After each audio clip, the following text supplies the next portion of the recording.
Well, hello there, and welcome back to my Bible reading. Today we're starting the book of Exodus as we finished recently the book of Genesis.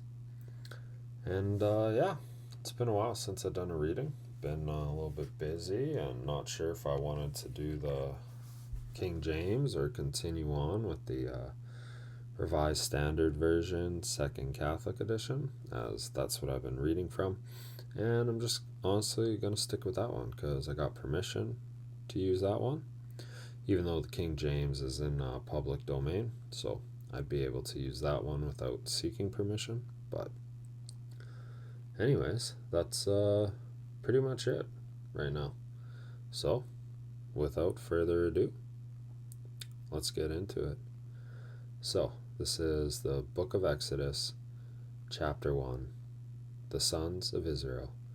These are the names of the sons of Israel who came to Egypt with Jacob, each with his household: Reuben, Simeon, Levi, and Judah, Issachar, Zebulun, and Benjamin, Dan and Naphtali, Gad and Asher. All the offspring of Jacob were 70 persons. Joseph was already in Egypt. Then Joseph died, and all his brothers, and all that generation. But the descendants of Israel were fruitful and increased greatly. They multiplied and grew exceedingly strong, so that the land was filled with them. Now there arose a new king over Egypt, who did not know Joseph, and he said to the people, Behold, the sons of Israel are too many and too mighty for us. Come, let us deal shrewdly with them, lest they multiply, and if war befall us, they join our enemies and fight against us, and escape from the land. Therefore they set taskmasters over them to afflict them with heavy burdens. And they built for Pharaoh store cities, Pithom and Ramesses. But the more they were oppressed, the more they multiplied, and the more they spread abroad, and the Egyptians were in dread of the sons of Israel.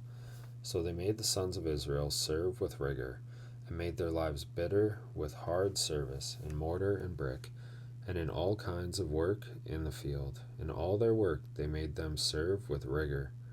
Then the king of Egypt said to the Hebrew midwives, one of whom was named Shiphrah, and the other Puah, When you serve as a midwife to the Hebrew women, and see them upon the birth stool, it is a son. If it is a son, you shall kill him, but if it is a daughter, she shall live. But the midwives feared God, and did not do as the king of Egypt commanded them, but let the male children live. So the king of Egypt called the midwives and said to them, Why have you done this, and let the male children live? The midwives said to Pharaoh, Because the Hebrew women are not like the Egyptian women, for they are vigorous and are delivered before the midwife comes to them. So God dealt well with the midwives, and the people multiplied and grew very strong. And because the midwives feared God, he gave them families. Then Pharaoh commanded all his people, Every son that is born to the Hebrews you shall cast into the Nile, but you shall let every daughter live. Chapter 2. Birth and youth of Moses. Now a man from the house of Levi went and took to wife a daughter of Levi. The woman conceived and bore a son, and when she saw that he was a goodly child, she hid him 3 months, and when she could hide him no longer, she took for him a basket made of bulrushes, and dabbed it with bitumen and pitch. And she put the child in it, and placed it among the reeds at the river's brink. And his sisters stood at a distance, to know what would be done to him. Now the daughter of Pharaoh came down to bathe in the river, and her maidens walked beside the river. She saw the basket among the reeds, and sent her maid to fetch it. When she opened it, she saw the child, and behold, the baby was crying. She took pity on him and said, This is one of the Hebrews' children. Then his sister said to Pharaoh's daughter, Shall I go and call you a nurse from the Hebrew women to nurse the child for you? And Pharaoh's daughter said to her, Go. So the girl went and called the child's mother.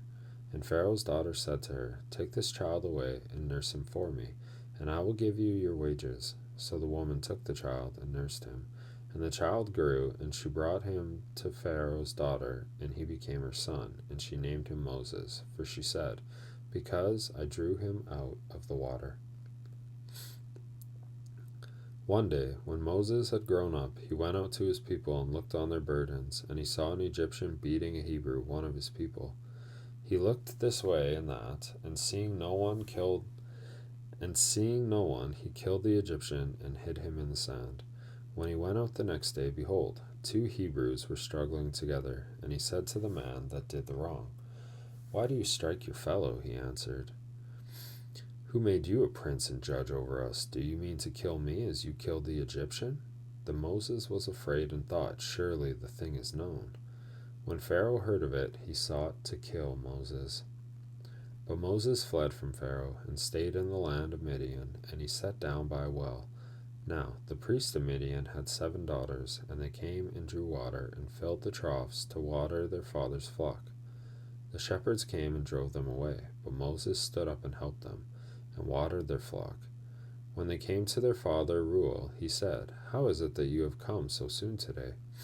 They said, "An Egyptian delivered us out of the hand of the shepherds, and even drew water for us and watered the flock." He said to his daughters, "And where is he? Why have you left the man? Call him, that he may eat bread." And Moses was content to dwell with the man. And he gave Moses his daughter Zipporah. She bore a son, and he called his name Gershom. For he said, "I have been a sojourner in a foreign land." In the course of those many days, the king of Egypt died, and the sons of Israel groaned under their bondage and cried out for help. And their cry under bondage came up to God, and God heard their groaning. And God remembered his covenant with Abraham, with Isaac, and with Jacob. And God saw the sons of Israel, and God knew their condition. Alright, chapter 3. Moses and the burning bush. Now Moses was keeping the flock of his father-in-law Jethro, the priest of Midian, and he led his flock to the west side of the wilderness, and came to Horeb, the mountain of God. And the angel of the Lord appeared to him in a flame of fire out of the midst of a bush. And he looked, and behold, the bush was burning, yet it was not consumed. And Moses said, "I will turn aside and see this great sight, why the bush is not burnt." When the Lord saw that he turned aside to see, God called to him out of the bush, "Moses, Moses." And he said, "Here am I." Then he said, "Do not come near. Put off your shoes from your feet, for the place on which you are standing is holy ground." And he said, "I am the God of your father, the God of Abraham, the God of Isaac, and the God of Jacob." And Moses hid his face, for he was afraid to look at God. Then the Lord said, "I have seen the affliction of my people who are in Egypt. I have heard their cry because of their taskmasters. I know their sufferings, and I have come down to deliver them out of the hand of the Egyptians, and to bring them up out of that land to a good and broad land, a land flowing with milk and honey, to the place of the Canaanites, the Hittites, the Amorites, the Perizzites, the Hivites, and the Jebusites. And now behold, the cry of the sons of Israel has come to me, and I have seen the oppression with which the Egyptians oppress them.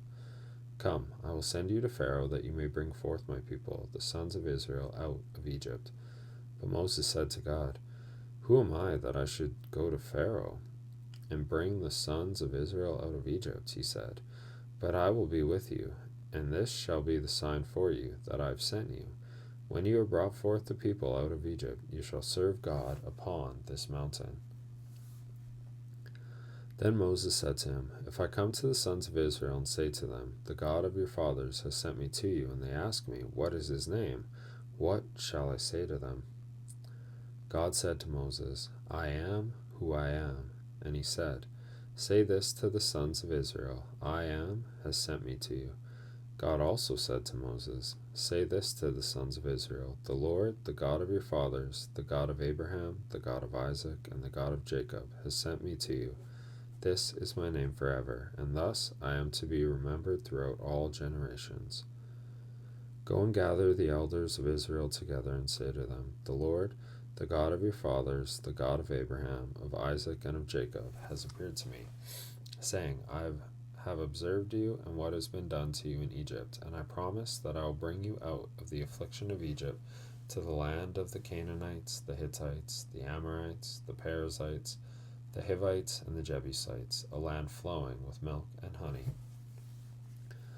And they will listen to your voice, and you and the elders of Israel shall go to the king of Egypt and say to him, The Lord, the God of the Hebrews, has met with us, and now we beg you, let us go a 3 days' journey into the wilderness, that we may sacrifice to the Lord our God.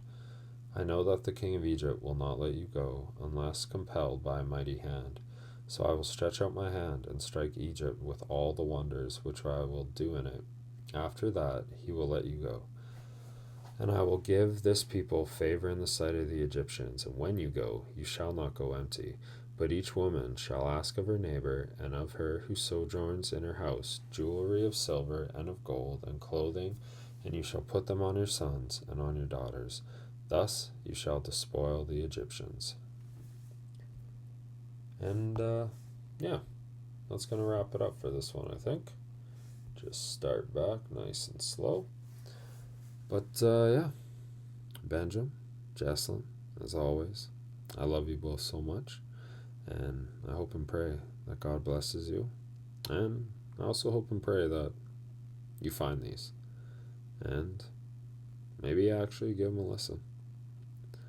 Anyways, love you, and see you on the next one.